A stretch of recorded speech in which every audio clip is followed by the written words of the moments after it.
Hello and welcome to our series of Propertarian lectures, hosted this time from the Ukraine, Britannia. Hope I got that right. Yeah, I am Rick Turpin, and today I'm going to be discussing about two concepts crucial to Propertarianism: reciprocity and market change. I'm using through the lens, though, to discuss this. We're going to be looking at the time frame 284 to 1200 AD as a rough time frame. We'll probably go a little bit over that for some issues, but there we go. I'd like to, start off the idea of how things used to be very similar in the olden day in the Roman Empire to today's world. So, example, I remember hearing a quote, and it was saying that people could travel along the roads, merchants, military people, even tourism were operating in the Roman Empire there. We had this thing whereby you could travel all the way from Britain, all the way to the Middle East, and you could use, in theory, Greek or Latin, and anybody could understand you. We've got a vibrant economy whereby, we've got increased economic activity in this time. But how do we go from, this thing that looks very similar to today to the Dark Ages? The idea is, in the reign, we have something called the crisis of the 3rd century.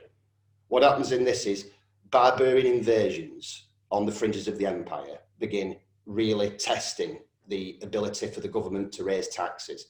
We've got an increase in some areas of up to 50%. So normally the Roman Empire in its heyday didn't have that many troops for the land it actually used to occupy. By the end of the 3rd century crisis, the military has increased and its expenditure by 50%. We've also got a problem whereby we've got this issue of succession. We have a time where there's literally reigns of several emperors within a few years. What this begins to do very quickly is to radically reduce the ability of the government, whereby beforehand we were able to pay for big military expenditures. Now these simple things are crippling the economy. Also, like I say, in this crisis 3rd century, we have, it's like an interlaced civil war, and what this has the knock-on effect to doing is big urban centres, which Rome was renowned for, big city centres, began failing. Now, not all of them did, some were still operating. But we find that places that used to be vibrant for trade are now gone. The people, it's been depopulated. They've moved elsewhere. So we get this big thing where there was a vibrant trade network gets radically reduced. We've also got a problem as well, whereby to pay for this army, and this is the crucial part, they end up doing something called debasing currencies. Now, you could argue this happens today as well, where governments mess around with the money. In the Roman Empire day, it was gold, silver, and copper.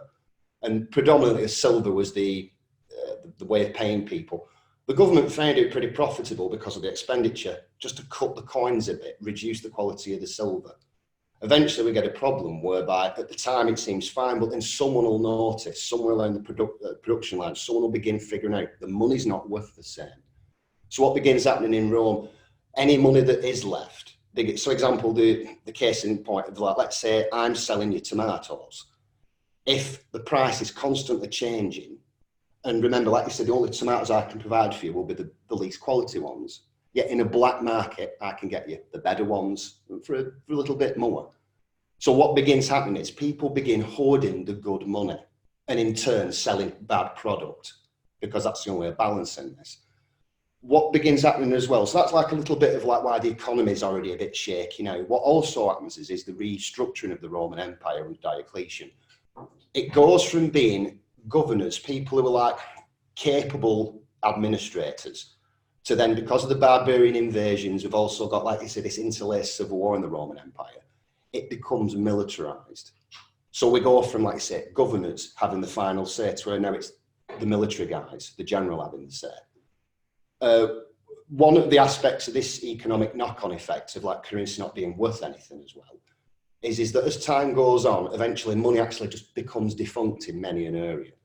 So what happens is people who used to be profitable, they used to have their own house, they used to have their own business, now in a situation where I have absolutely nothing at all. Should have really kept a check of the time.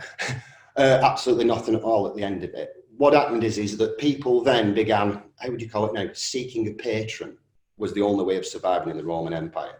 So for instance, let's say I've got a business, I've got a market, but this knock-on effect of the economy affects me.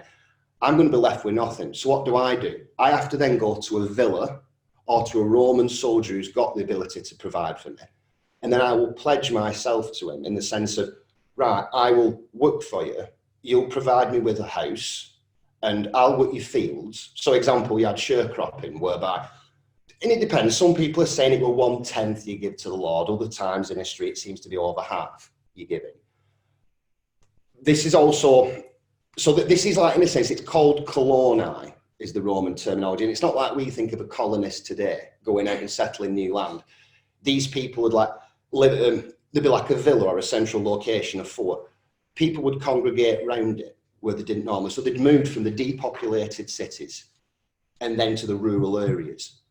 In the process of all this in the homage system, well, the patron system, you can't move from your location. You become bound to the land. And this is crucial for the Roman Empire, because in order to get money for the state, it involved taxing people. Now, these people are leaving areas, then you can't keep your tax base going.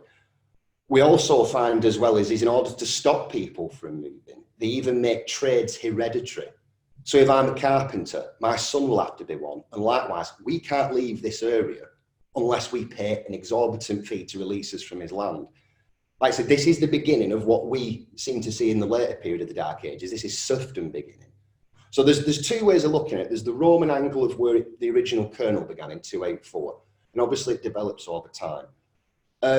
Like I said, there's crucial thing here is, like you say, you cannot move from your land. But the thing is as well, though, you do have a house, which is, in a sense, today, for instance, try and get on the housing market, try and acquire property and stuff. Quite, you know, a lot of money for an house back then, but they were willing to give you because there were so few people around, it was so depopulated.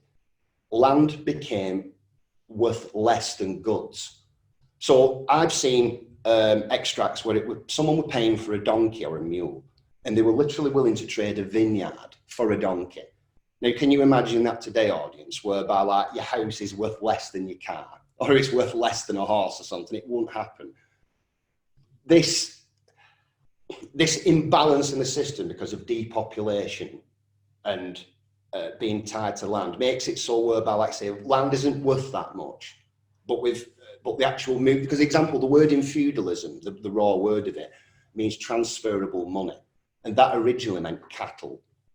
So that's where like our word comes from. It means, what do you call it now, in lieu of money. So instead of, like say, the money's collapsed now, so what do? Well, I've got a garrison of soldiers who need feeding and paying. What happens is the local people, instead of me paying money to these soldiers, we're actually paying them in kind. We're producing food, producing leather, whatever the soldiers need, we're producing, and then we're giving it to him under the ground, under the guise of that we're receiving protection. One of the issues of this as well is because it's how do you call it now? You have the ability you have your own sovereignty as a human. The idea is with a homage system, it implies that you're free in order for me to pledge myself to someone else. A slave is just bought and sold. They don't have a say in it. But me, even though I have nothing, I still have my mind, and I can turn around to someone and say, well, it's better working for you. Obviously, not like today's terms and conditions. It meant you love everything your Lord loves. You hate everything he hates. And he'll summon you to do things and you will do them. Again, it's like a one-way relationship, but to be honest with you, there's a guy with money and he's willing to provide you with food. It's pretty obvious. So like we were saying, there is, in the Roman Empire phase, you get the militarization of society. So we have two things going on here. We have, as the Roman Empire is beginning to unravel and collapse, we have some Roman people, but we also have barbarians in the role of being the military commanders. So we get civilization appearing in three places. We have it around the villa, which becomes the basis of the manorial system. Now, this is the thing, don't confuse feudalism and manorialism. Manorialism is the economic unit. Feudalism is the system, the political system. People sometimes confuse the two because we find manorialism, like I say, begins in 284. It actually extends all the way to like some parts of the world, like in Russia and places, they abolished serfdom quite late. So in a sense, we've still got serfdom existing all the way up to like in some countries, 1840 odd. I think Germany outlawed it then officially. So we've got, like I said, the manorial villa system where there was a villa owner, he had protection, people would congregate around that. We also have a few surviving military forts with military commanders there. That becomes the nucleus of what we think of a castle. whereby, and the idea is with each of these things, each one will have like a draw. So for instance, people in the cities who used to have a trade, let's say you were a metal worker, you might think, I'm going to go and live in the castle because at least they've got secure walls. They can provide for me. So you're finding that in each case, they become little nucleuses of their own form of civilization, sometimes task specializing. So you find like in a villa, for instance, in the manorial system, obviously it's mainly agricultural work that's going on. In the castle system, it's mainly like military endeavors. It's more of a military focus to it. We also have the third hub of civilization in this. What happened to the surviving cities in the Roman Empire? Because as we find, like I say, as the Roman Empire collapses, even though it's got military people running it, that's in the cities itself, it used to be run by a governor. Now, as the empire collapses, we get the Catholic Church stepping in, well, the Latin Church, I'm going to call it at this time, stepping into the boots of governors. We find, for example, Pope Gregory. Now, this is just a microcosm, but I think this is, you could extrapolate it across all the world, the church world, you could argue. The cities became under control of bishops, and instead of what they did is there was no support. So what they did is, like Pope Gregory, he liquidated church money, and then with that, he actually had cash to use. With that, he paid people to farm land, and therefore, hopefully, so for example, with Rome, we went from a population of a city of 2 million to a village of 30,000. Literally, it's been depopulated. It's in the Byzantine Gothic War, it had sieged up to 5 times. Some of these urban centres really went through, like I say, we call it a radical economic reduction. That's a posh way of saying we're in a dark age now. So what happened is instead of it being the governor and relying on the Roman Empire's finances and support, it became local based. The bishop would, like I say, liquidate church money in some cases, pay people to do a job providing on grain. Pope Gregory as well, what he did is with any spare cash he had, he actually imported it. And it went from a stage of whereby Rome was starving to whereby they actually ended up as a productive city. An example Pope Gregory used, the myth goes that he wouldn't eat until every poor person had been fed. So we get a situation where people actually are looking up to these guys as signs of like moral character, something like, I'd follow that guy, he's willing to go starving, but at least have some bread. Like I say, I mean, throughout the Roman Empire as it collapses, you notice the names change, but it becomes the church instead. So instead of, like, say, bishop, it's now a governor, it's now a bishop. As all the hierarchical church structure has a Roman counterpart. So in a sense, the survival of the Roman Empire, it disappears to all intents and purposes. But in the church, some aspects of this remain, such as like the ability to organise things. This is something that devolved onto the church. It originally started why the church became powerful. Prior to this, in the Hunnic invasions of 450, the emperor were nowhere to be seen. He's just like a figurehead living in Ravenna. The army's nowhere to be seen. Aetius is missing. And yet the guy who turns up and negotiates with Attila the Hun, he never had the authority to do it, was Pope Leo with a couple of senators. And this begins the process with the church of whereby they're actually stepping into the boots of like emperors. They're negotiating with powers they never had. But in the end of the day, the buck stops with them. So we get great characters, like you say, Gregory of Tours, we've got Pope Gregory, people like that. So like I said, the 3 nucleuses, we've got the manorial system with the villa, the castle, and then the city. Now, each one had its own advantages and drawbacks. Now, again, we're not talking about a complete re-establishment of the Roman Empire, but it still ticks along. Civilization is still able to go to the point where it's at least replacing itself. One of the problems throughout ancient times is, you could argue this is why we're in a dark age now, population decline. Even in the heydays of the Roman Empire, it was still, unless you had 3 kids, we're talking about wars, plagues, famines, civil wars, not a good chance all 3 kids are going to survive to an healthy age. As the Dark Ages begin, we're getting a very reduction in that. But as time goes on, eventually we do start being able to get out of the mire of lack of population. How would I put it now? These 3 systems become, like I say, the crucial pillars of what we'd recognise as medieval society. The power of the church, the power of the military organisation. I'll go into detail about how the military organisation works in the feudal system. And then the economic unit of the manor. Now, I was mentioning now about how these are like the Roman Empire aspects behind this. There is a Germanic element to it as well. So, for instance, And I'm going to use examples like the Anglo-Saxons and the Lombards. For instance, in the case of Britain as a peculiarity, most of the Roman Empire, when it collapsed, just changed hats. Like I said, in France, loads of villas, there is a few cities left, and it just changes hats to the church rather than Rome. In Britain, in their case, we have a culture that were Celtic, became Latinized, but then when Rome leaves, instead of us speaking Vulgate Latin, like the French are doing, like the Spanish, like the Italians, we go back to Insular Celtic again. The Roman impress on Britain were quite small. I mean, we're obviously worth their time. They came here, they required 3 legions to keep the island, but it were piecemeal, little settlements. Things were mainly in the south where economic activity were more productive. Up north where I live, we used to have shorter swords. They used to mock us because we couldn't afford the iron. You know, you short-sworded northerners. While down south, it was more continental in its focus. London's always been a big trading city. They grew flatland grain and wheat. Up north, we're cattle herders. It's very hilly and what have you. So economically up north, it's different. So like I said, in Britain, it was weird. You've got this contrasting different economic zones and Roman interest in it. As Rome goes, it's like I said, instead of us devolving to Vulgate Latin, we then have Insular Celtic, but then we have invasion by Germanic people.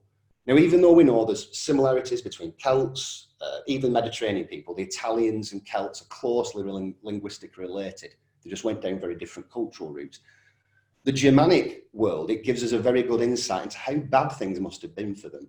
So, example with the Lombards and like the Saxons, it's an army on the move, which is a bit like, so example, the entire culture, it was broken down into units of families so a family would provide for the soldier who's fighting in the war band.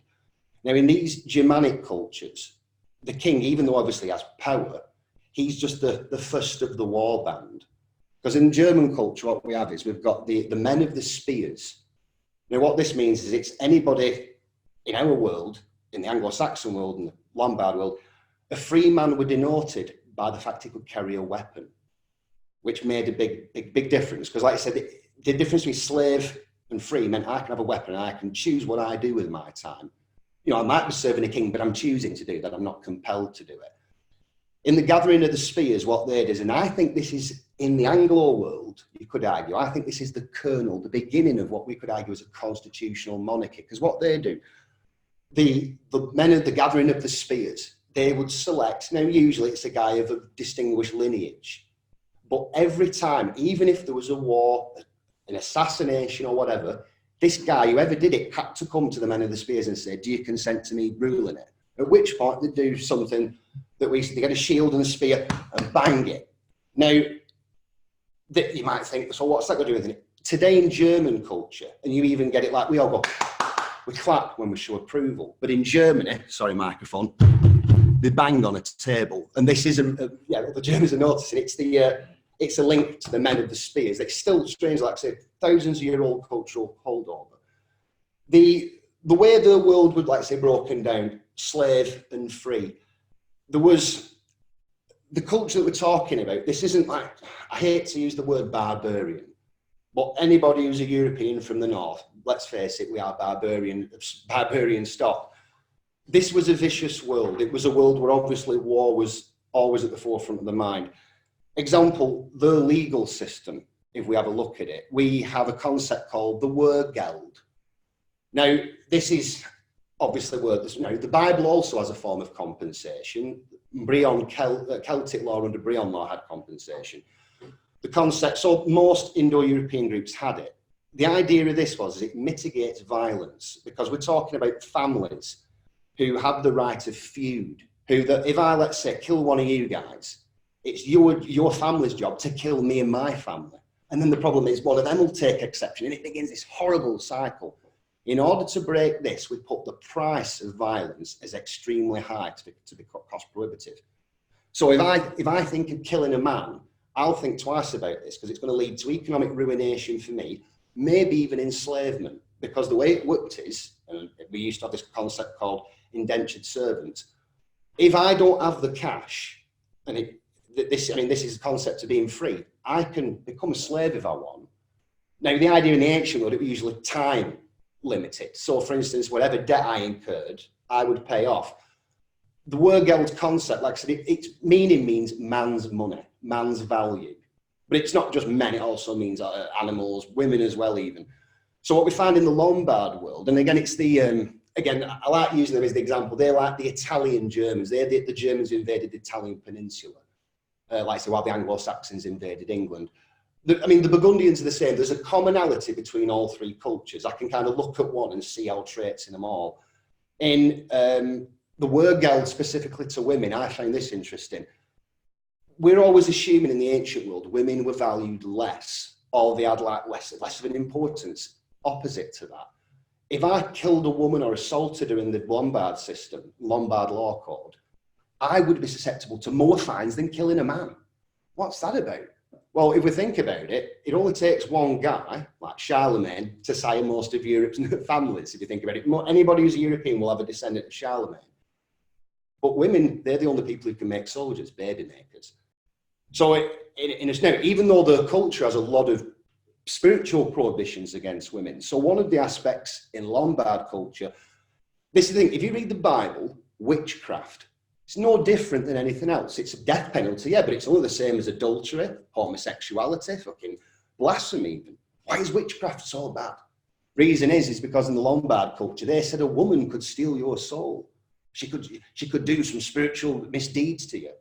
Now, the argument could be, are we looking at a remnant of an ancient time when maybe women did do something wrong? Maybe there was a bad judgment decision.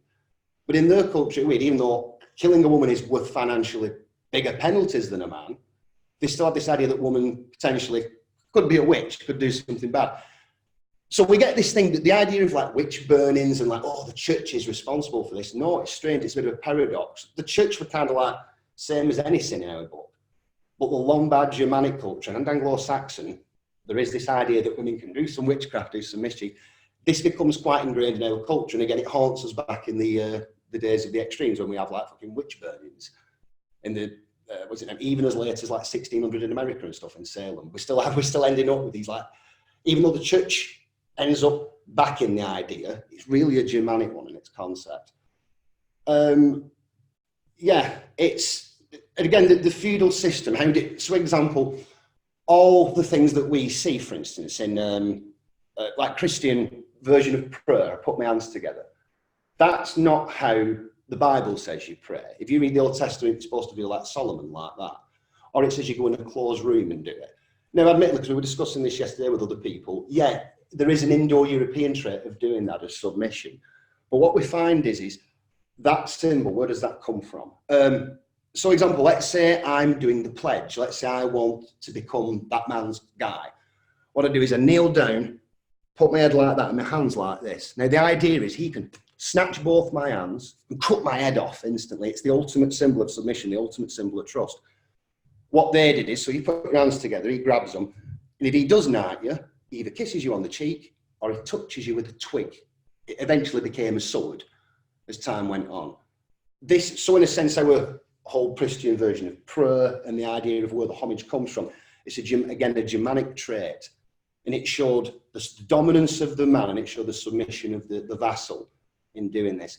The idea is in this system, the king, even though obviously he's the first amongst many, in the Lombard system, what they did is they give the king a bit of money. So like, for instance, when they were selecting a king in the Lombard system, they wanted half of the vassal's money to be given to the king so that at least this king could at least have more power. In reality, he's just the first amongst many. That's how a lot of barbarian cultures work. It's absolutism and top-down model of government comes later on. Predominantly, that starts with the French. They're the only barbarian kingdom who has a direct line. So we get Meravac, Clovis, and then he gets replaced by the Carolingian dynasty, Charlemagne, and then eventually they get replaced by the Carpathians. They're the only barbarian tribe who genuinely try and keep a line going. Reason is, in their case, it was profitable for the nobles. Originally, the king would dole out land. So a powerful king starts off and he's got a lot of land. This gets subdivided down. We come to a point with like the vassal system that eventually the king has no land to give away, or very little.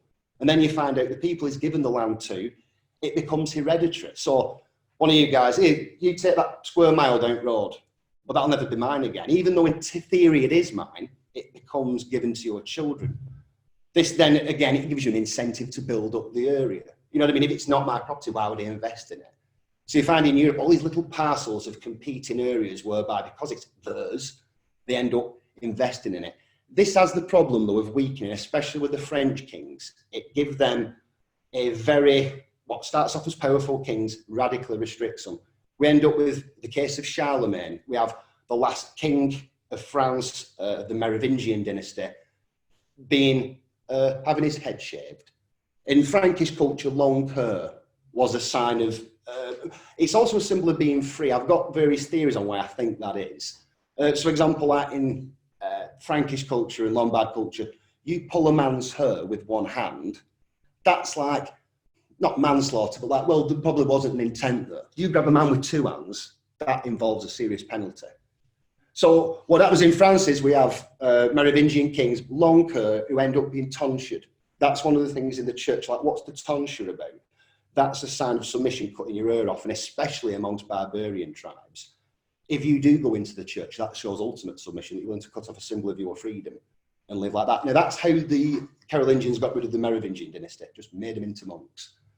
Like I said, they were the only barbarian group who do have a distinct line. In other barbarian cultures, it's the first amongst equals. The warband would appoint them. In this sense, the king is more of a reflection of the warband. He's not telling them what to do. The warband's telling him what to do.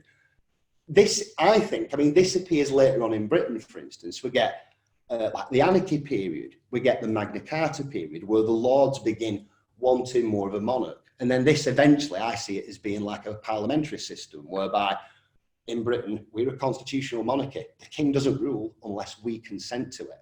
And he has to obey our laws. So in a sense, like our feudal system and things it leaves today, a lot of these roots, again, start in the collapse of the Roman Empire in 284. And then as they progress, they then become like I say, banging on the table in Germany. That all descends from, like I said, this ancient time when things were beginning to be transitioning. Like I said, so we've talked about, like I said, the feudal structure. I'd like to mention briefly about the church in all this. Like I say, why did Christianity, because it is the big paradox, how did an anti-intellectual movement, because that's what it is, end up being the transfers of knowledge? How did these guys end up being the only people to copy down the classics? What it was in the ancient world, there were a period of whereby the ancient philosophies could only answer so much. So to a Greek, hence why they adopted Christianity, it answers the two questions. How do I live forever? And what's a perfect man? That's what the Greeks wanted to figure out more than anything. Christianity, from their point of view, answered this question. Now, the older ways of thinking, the Platonists, the various other people, they used to use scrolls to read. Now, if I'm not going to have got a piece of paper here, but if I just showed you how difficult it is, you need, for a start, as a scroll, it has to be on a massive table. You need to weight it down at two ends. It's not easy as I'm going through a scroll to find the information, especially in scrolls, because most of them don't even have spaces. It's just a continuous block of text. I can't just mark the page. So what happened is as Christianity would begin, it's quite coincidental, you could argue. There were people who used to write in shorthand, or like students who would get a wax, so they'd have a piece of wood with wax on it and you'd scribble on it. They found out that that's a very efficient way of writing, because what you can do is you can put more pieces, lace them together. You've got a simple codex. What happens in the ancient world is, at the Library of Pergamon, again, where do we get this word? The word parchment, this is funny. Parchment, French from parchemin, which is actually based upon the word Pergamon. Why is that? Because at the Library of Pergamon, he was trying to make a huge collection of scrolls and books. Problem, Alexandria and the Egyptians didn't like this idea because it was taking the monopoly away. So they refused to trade papyrus to the Library of Pergamon. So he needed to figure out a way of, well, I need my own version. They developed, very cleverly, parchment, whereby it requires getting an animal's skin, stripping it down, and then you overlay it on a surface. Now, the beauty of this is, if I have a scroll, because it's made up of papyrus, there's only one side I can write on. The back side's rough. With parchment, it's not. Both sides are readable. Also, what I can do is, instead of a big scroll, I can get a book whereby I can have various pages that I can look at front and back. It's also easy. I can just put a bookmark in if I want to restart again. Also, I can categorise on a library shelf. Or what's for example, you see in Alexandrian pictures, there's scrolls everywhere. There's no actual way of telling what's what. I can put the title of the book on there. And it was saying it, strangely enough, the Christians, because that was the way, I mean, especially like it mentions, Paul talks about, he says, bring my codices next time you're in town. So obviously in the early Christian period, books are just beginning. Like I said, it was mainly students taking notes. But the older traditional way of thinking was kept to the scrolls. They were quite, who would call the phrase, autistic. They liked staying, they didn't like change. So for instance, the Christians, as anti-intellectual as it were able to increase knowledge transfer at an amazing rate. What we find out is, and this is one of the keys to it, a lot of, like say, Roman society, it was local based in the sense of there'd be a local patrician, he might have a local god he's interested in, some diversion, but it only stayed with him. Now, it was just to a local area. And as we were saying, as we've got depopulation, we've got people moving about, some of these local ideas just go the way of the world, they're gone. You find this, for instance, with saints later in the Reformation. If the saint didn't have a global outreach, like St. George, he was probably going to be forgotten about in this period. So example, like with brief mention of saints, like where did they come from? We think that as the rural areas, like you say, because now we've gone from the city predominantly to a rural-based agricultural system, there are local things in the mountains and stuff. Example, like Lombardy in Italy.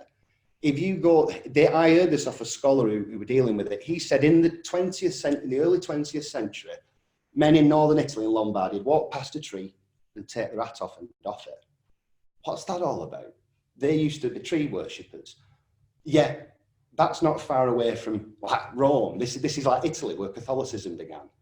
And yet you've still got, not very far away from Rome, pagan holdovers. So what we think saints are is pagan, you find this in Mexico, for instance, all the saints are really repackaged pagan deities. And we think this is what's going on in Europe. So strangely enough, like saints appear at the same time that the old gods seem to be disappearing. An example is like in the Christmas story. Who's Father Christmas? He's actually Odin, strangely enough. So but I thought it was St. Nicholas. No, we've got maybe a real life guy, but he's been overlaid with rural cultural traditions that again are very hard to remove. Like you said, 20th century Italy, we're still doffing our hat to a tree. That just shows you this permeation it must have had in our society. Like we were saying, like I said, the church itself, what happened is there was a guy called Cassiodorus. There was two people in that time in about 550 AD. Boethius, who ends up writing something called the Consolation of Philosophy. Now, in this book, he talks about, and the only reason I'm mentioning this now is because this is colours the feudal period, the idea of the wheel of fortune. The idea is, well, Boethius, he was facing death in prison, and he thought, what does this all mean? And he had a vision of, turns out it's Athena, but it's supposed to be wisdom personified. And she makes the point to him that life's, you might be dying, but that's what makes life worth living. The fact that it's not forever, the fact that it's transitory. And he looked at life as the wheel of fortune, because it needs to have consolation from this, because he says the wheel's turning, I can't do anything about it. He finds out that it's better just to accept the fact things will change, and no matter what you do, try, like he always said, try your best, seek the good in everything. One thing he also says is, my mind is my own. You can take anything from it, but that you've still always got your thoughts. So in the Christian period, what happens is Boethius is not, even though his dad's a Christian, there's no evidence of Christianity in the philosophy, consolation of philosophy. Yet he ends up as Saint Boethius. The church ends up taking this guy's consolation of philosophy and making it into a major Christian doctrine. So instead of it being my thoughts are my own, you submit your mind to Christ. The idea is that the wheel's turning anyway, that's what God's doing. So they're able to take this pagan worldview and adopt it to Christianity. The other guy I'm mentioning, Cassiodorus, I think it's such a shame that his idea didn't get fully realised, because I think this would be a very different world. He envisioned, because what it was is he was living during the Gothic Byzantine War. He'd seen cities burnt, he'd seen precious books and manuscripts gone, things that you could never ever replace. And in his own writings, you get this sense, he knows, he's the last man in Italy who speaks Latin and Greek, that time is of the essence, that the world is dying in his view. the only way he could think is get this information to small locations in the middle of nowhere. These become the monasteries. So we have like monastic orders started. I mean, obviously we have St. Benedict before that, but the whole idea of the actual transcribing of books is because of Cassiodorus. One thing, and I think it's beautiful, this, he envisions the vivarium, the place where these books are written, and he says, all men would be able to pursue their own academic pursuits. If you want to learn the Bible, if you want to learn the classics, that's fine. This isn't like later medieval thing where the classics at best might be just something they managed to get through. Or like there's a little bit of Aristotelian logic. The original premise is that it's a completely biblical and a secular course. And he actually said he envisioned that as a symbol of what he thought paradise was going to be like. Which is a bit, sorry, how much time have I got? So I've got 30 minutes, I started 10 minutes later on that one. Yeah, so we have the actions of one man greatly influencing, like I said, the book transfer. In the Christian world, what it wasn't that they were writing it because, oh, we want to gain all this knowledge, I want to learn. It became eventually a form of work. So the idea is, oh God, man, I have to write a book out. And that's the same as when grafting outside or tending the cows or the beehive. Now, when we're talking about making a book, we're not just talking about like today, we've got like technological processes, a backup, supply chains. We literally had one little community. And in that, there'll be a lot of people devoted just to getting the sheep so I can get the parchment, a guy who stretches it out over the table, the guy who prepares the individual leaves, the guy who makes the covers, the guy who actually writes it. This is a lot of, I mean, we always talk about division of labour happening in the later period. I'm sensing it in the monasteries quite early on, but it never gets a mention of the division of labour. And like you said, to make a book in itself was a monumental task. And obviously we didn't have a printing press till later. And we find that, so example, like you find, I mean, where is it now? The monastery of Reichenau in Germany end up with more copies of, I think it's Virgil, the only copy of it. We end up, like say, Italy, it's a strange paradox. We have Cassiodorus, this is where it all begins. And yet because of the predations of the Byzantine Gothic War, the Lombard invasion, very few books are available in Italy at all. What it originally was, if there were an Italian book, it'd be sent to Reichenau, copied. The original were lost. We find the archive at Aachen, where the Frankish kings lived, Charlemagne. There was a huge repository of books there that managed to survive to the modern age. So we're actually indebted in a sense, even though these people, you could argue, got rid of our classical learning, they preserved the little that they could. And again, what it was is, I mean, obviously, like, as long as it backed up the biblical worldview, it was okay in their view. Like you say, Aristotelian logic changes slightly. We get like kind of just trust what he says, don't look into the method. It becomes like an absolute. So yeah, I mean, so let's wrap it up, Pomen, are we saying? Time-wise. All right, because it's saying here 35 minutes. Yeah. Yeah, so, right, so as we were saying, we have, one thing I do want to go into, though, before I do kind of finish, it's saying 33 minutes, the actual peasant himself. What was life like for them? Obviously, I've seen pictures in woodcuts. Now, again, it could be propaganda. I've never seen a serf not smiling. Now, you probably think, well, wouldn't they be, oh, this is horrible, I'm working for a lord, it's horrible. They didn't have a word called feudalism. They didn't have a word called serfdom. All these words came later. So, for instance, yeah, the word serfdom is a Latin of servus, but no one viewed the world they were living in like, I'm living in the feudal system, in it rubbish. Everybody, because it was such a local-based world, that was their life. I mean, think about it from this point of view from a peasant. They even said peasants were very sectarian, the neighbours, I don't trust them people, but the pride they had in their little town, because that was their little world. And also, like you said, a serf, why would he go out and fight in a peasant levy? Why, I'm already doing your fields, Lord. Now I have to go out and fight for you. Yeah, because if I lose, you all might end up being killed and deported somewhere. I mean, this happened with the Anglo-Saxons. Normally, when a barbarian tribe came in, there was the original Roman inhabitants, coloni, who ended up becoming the serfs. So a lot of serf communities, in a sense, they were just like remnants of the Roman Empire. With the case of the Anglo-Saxons, we had that horrible plague that preceded them. But if you look at the genetic drift in the UK, it's all Anglo-Saxon. There is very, very little Celtic in the southwest. It shows on the map, it shows Wales, Cornwall, Scotland. They're the Celtic people. The rest of the UK, instead of being, well, in it just Anglo-Saxon overlords, no, it was a complete, well, I think disease played a predominant role, but they would have wiped these people out. Now, in a peasant community, like I said, why would you die and fight for your lord? Because that was your life. You had a house that he couldn't move you from. If you're a slave, I can buy and sell you, but a serf, you can't move a serf. And likewise, it's interesting because there's a way out of serfdom, in a sense. And this is the upward mobility, being a champion. So let's say, for instance, we're in a big battle and my lord's there and some guy's a bit beaten up. I jump on and kill him. He could turn around and go, I'm just going to elevate you, for doing that deed. And what sometimes would happen is you would get peasants who were freed from their obligations because they'd served their lord in this manner, they'd excelled. But there were a catch to this, though. If you read some Shakespearean works, it's dishonourable to release a man who can't look after himself. So we had a situation where there's one poem, a guy saves his lord on the battlefield and he says, I'm going to free you now on the spot. And he says, that would be dishonourable of you, lord. He says, I cannot look after myself. I do not have money. I don't have a house. So in that sense, the lord would think, right, you're still a serf, but you're my serf now. You've become a bondman. You might even become part of his household. What sometimes happened is again, the church, though, they didn't really like slavery that much. So they'd always encourage people, if they could, like a lord, when you're getting ready to die, write a will, let your slaves go. Or, like you said, try and release them from the bonds of obligation. Like I said, in the Anglo-Saxon world, they had, I think it was up to 20% of their population were slaves. When the Normans arrive, they don't outlaw it, but it's non-existent anymore.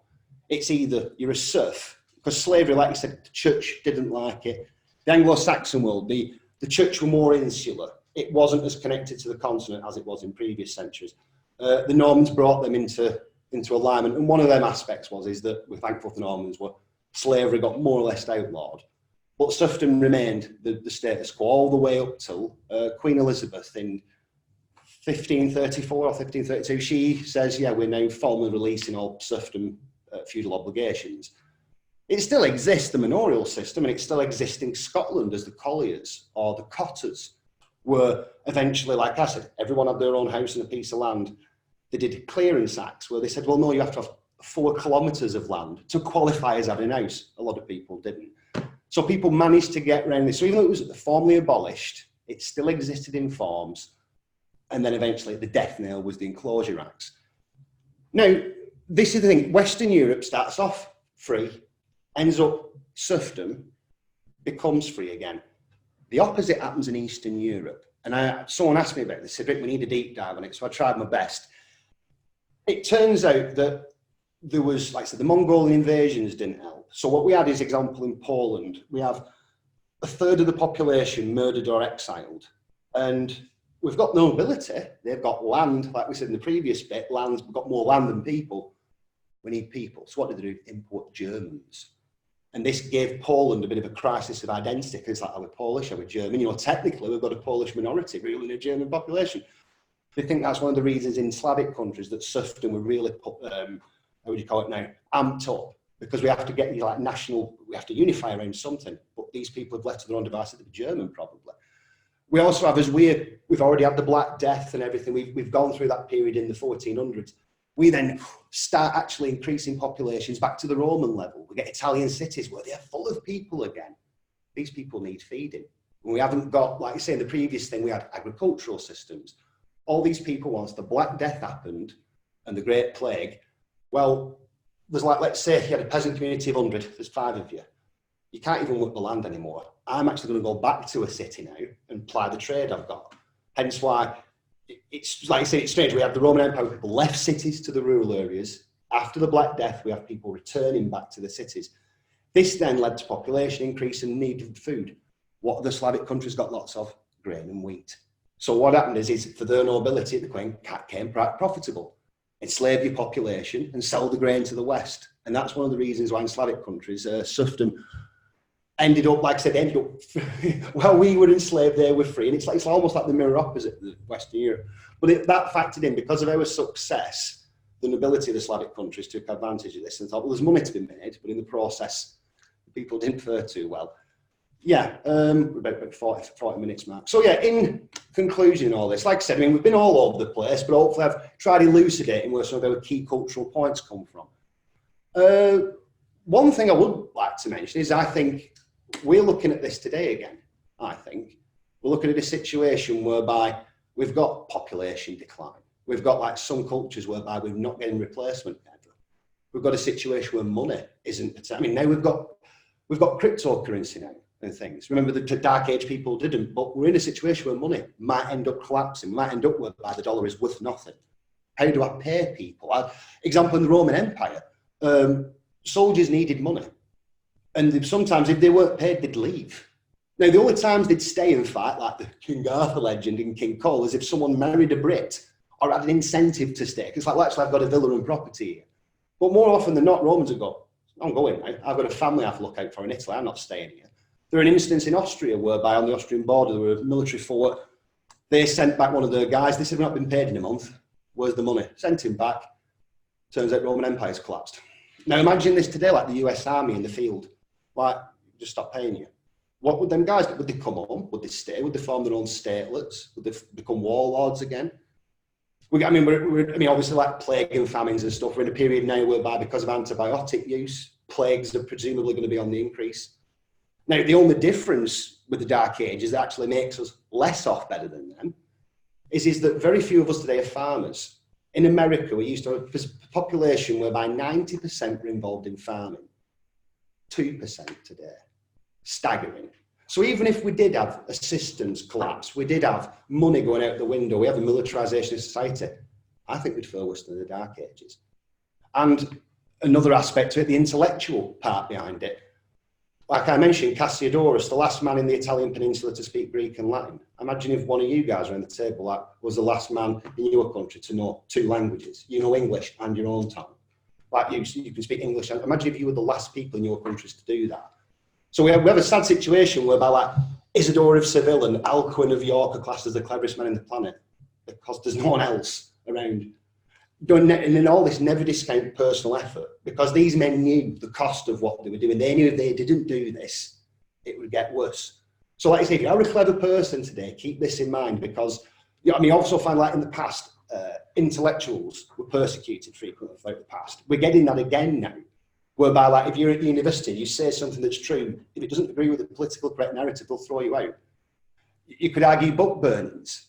As bad as aesthetically that is, Facebook does the same deleting a comment. That's the exact same as burning a book. I don't care how they view it, but that's still the same intent. So when I think audience is this, it's that as bad as it were back then, this technically were able to get out of this. I'm just not being black-pilled. I take the view we're in one of 2 paths. It's either going to be a golden age or worse than any dark age I've ever experienced. And unlike in their day, they had a way out of this. It became the serfdom model. It's just today we couldn't even adopt serfdom if we tried because we don't have the farming populations. And as a quick caveat, audience, before you were trying to arrest me, I am not endorsing serfdom. It got outlawed in 1959 at the UN, so I have to caveat that. I'm not endorsing serfdom, merely explain its historical context. So yeah, we're at 43 minutes. Yeah, so with all that, I hope I've explained to you how we got some of our European traditions, such as like the feudal system, peasants, what's homage about feudalism, how did the church play into this? And also, like I say, I'm not trying to leave you on a black pill, but keep that in thought. Never, ever assume that Dark Ages is something of the past. There's something that very relevant today. By all the metrics, we're in one. People have even said like the population qualifies as a Dark Age. We don't have that example in World War II. There was a British soldier who captured a German soldier and were taking him back. I think it was in Crete, and he were taking him back to meet the destroyer. Along the way, they had a campfire, and the German guy quotes a stanza of one of the classics. The guy who captured him quotes the remaining thing verbatim. We don't live in that world anymore. And it's sad. The example of the Roman Empire, they used to have 1,000 intellectuals, all able to know Greek, Latin, and their own languages. That gets reduced to 2. And then them 2 aren't obviously on the same level as the previous ones. We're in a different world than it used to be. And I'm optimistic. I hope we do go to a new golden age. But it is a possibility that we could be looking at something even more darker than them days. So with that, keep that in thought and hopefully try and strive for the better, try and strive for the golden age. So with that, I thank you. Any questions, anybody? Or are we're done? Oh, claps, yeah, the table bang, yeah.